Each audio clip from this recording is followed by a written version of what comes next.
I guess the wow factor for Burrow is the result, but you watching him, what's the wow factor watching Burrow, Matt, for you? Well, I mean, all these quarterbacks, but the combined record of all these quarterbacks that are left is 35-2.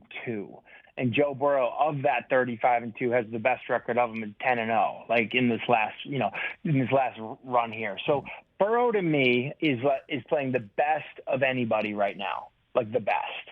If I had to say one thing that he doesn't get enough credit for, is that his ball security in the pocket is so good. It's the best in the business. Watch him play. He will have two hands on the ball in the pocket. And, like, people are like, oh, so what? Big deal. What's that really matter? Huge deal. This dude's been sacked over 100 times in the last 2 years. He's lost, like, 4 fumbles. 4. And so, like, I think as quarterbacks, if you listen to Tom Brady or you listen to some of the great quarterbacks that have ever played, the guys who actually win, not the guys who throw for a bunch of yards, the guys who win, there's this mindset that, like, quarterbacks, some have, where it's just like, oh, interceptions are my fault, but fumbles aren't really my fault. Like, those are like somebody else's. Somebody missed a block or something like that. Like, nah, dude, that's not true at all. Like, what hurts the team more, a sacked fumble back behind the line of scrimmage or an interception that happened like 25 yards downfield? And so to me, Joe Burrow, yes, we know how explosive he is, how fearless he is, how fast they start in the first quarter. Like, we know all that stuff.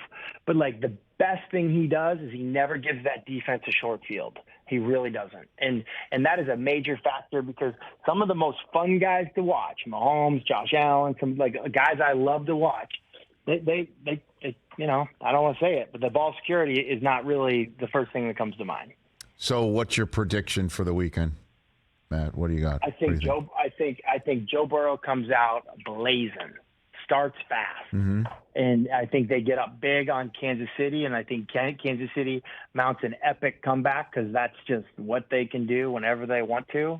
And you know, I don't really know. I don't know. I'm not good at playoff predictions, as you know, Rich. But I would say that I think this is going to be. I think, you know what I mean. Like, I would say this. Remember, was it last year the Bengals and the Bills?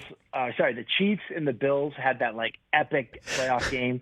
I think we all sat back and were like, you know what? If that was the Super Bowl, then that would have been the best Super Bowl I've ever seen. You know, I almost feel like that's what we could say about this AFC game, this Bengals-Chiefs game. Like, I just think it's going to be just such a great game. So did you use your hot mic moment as an excuse to get out of predicting right now? Is that what you just did? What you did? That's next level. That's next level. You know, I didn't know I had a hot mic, number one, but what do you want, a prediction? Yeah. See, this is the thing, Rich. You're a Sunday television on Sunday morning. Like, you do the pregame show. Yeah, so do you. Network. Right. I do the pregame show, Sunday Countdown on ESPN. So like, we're like living the same life in different parts of the. Like, I'm in New York City. You're in LA. Correct. It kind of reminds me of what my relationships were like with, like, guys who played quarterback in the NFL while I did. Yeah. It's like, hey, I got a ton of respect for you. I know you're doing this thing, but, like, I don't get to watch you at 1 o'clock on Sunday because I'm playing at 1 o'clock on Sunday. Right. So it's kind of So I don't know how you do it, but we do game picks on our show. Yeah, we do it. So do we. Yes. We do it too. So, so I got to put more work in, man. I got to find out how. Like I said, I got to find out. You know, they said the walkthrough went great. Okay, la-di-da. I want to hear how practice went. I want to know how he wakes up tomorrow. I want to know all these things. Sounds just like Kurt Warner. Kurt hasn't gotten all the information. That's what he does too. You quarterbacks, man. Yeah, he hasn't got all the information yet. Like, he can't do it just yet. He's not ready for it yet. Well, I could do it, but rather than I want to give you, like, I might change my mind by Sunday morning, you know? Like, okay. Or actually, I think we're on later this week, 12 to 3, so it's kind of nice. Get to sleep in. Oh, my gosh. Maybe take a little run around New York City with Teddy Bruschi. Are you serious? Are you serious? Get a croissant. Are you serious? Like, you only doing a 3-hour show? We're doing 6. Matthew, are you serious? Are you really? Sometimes less is more. Sometimes, honestly, a 6-hour show, ain't nobody got time to watch a 6-hour show. My mom wouldn't even watch me on a 6-hour show, you know? Catch the Rich Eisen Show every single day on the Roku channel, 12 to 3 Eastern, for free.